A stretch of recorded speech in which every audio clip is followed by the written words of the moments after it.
Hi, I'm Kayla. And I am Gabe. And we are restoring a 136-year-old home in the heart of the Russell neighborhood.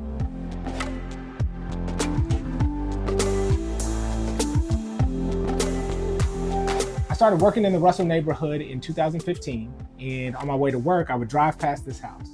And I would admire this house, I would think about how cool the house was, but it was also falling apart. So we were looking for a house, we were putting in offers, we kept getting beat out, and then this one came up for sale. So we immediately put in an offer because we thought this was the coolest house in the neighborhood, one of the coolest houses in the city. Back when we bought it, we realized this is a massive project. We're gonna need multiple sources of funding. We didn't understand how difficult it is to fund a preservation project like this, especially one that's this large and especially one that is in a neighborhood with depressed property values. So we had some issues with appraisal, we had issues with traditional financing, we had issues with construction financing. This is the type of project that didn't seem to fit in any single category, which made it very difficult to find funding. One of the places we were able to figure out we can get some money back is via the Historic Preservation Tax Credit. And thankfully, the first year we applied was when the budget at the state went up from $5 million to $20 million. So they essentially said, if you have a project, you're gonna get funded as long as it's a viable project. So this was in a historic preservation district already. So part one was easy.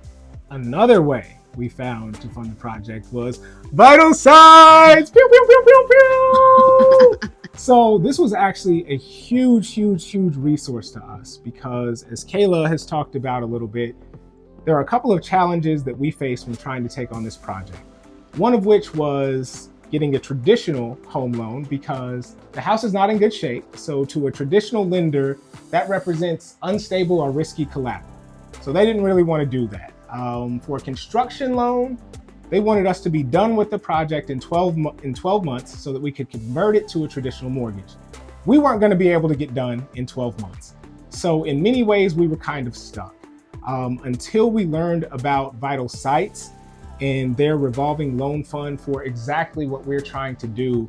And it has been absolutely huge for us. I would say the first big piece is that the revolving loan fund from Vital Sites has allowed us to address really important areas of our house. Things like putting the stained glass windows back, things like really caring for the history of the house and making sure that it is something that will be here for generations after us to appreciate. And I would just say we are grateful that Vital Sites, one, cares enough about old buildings to even have a program like this, but that they also are trusting community members like Kayla and I to put our hearts and souls into places like this and keep them around. So one of the things I've noticed is when we're over here working on the house, and this is a highly foot trafficked street, people will stop, community members will stop, and they'll look at the house because they're used to seeing it. It was empty for 10 years before we bought it. So they're used to seeing it in disrepair, and they're so grateful and so proud of us, which is the best feeling, that we're putting it back together for the community, for ourselves, to build a family here. So that's one of the things that I enjoy the absolute most. On the days that get hard, to see the enthusiasm in other people's eyes that reminds you of why you're doing this. And then it's an opportunity for us to share the resources that we've used, to share how we found the house, to share how we prepared to even be in a position to get the house. And I really think just that sort of synergistic work is what it takes to build community. And I think we're doing it, trying. Yeah, I agree. Just to quickly say it, so without the resources like the Historic Preservation Tax Credit and Vital Sites, we would not be able to do this. It is as simple as that. We would not be able to get this project over the finish line.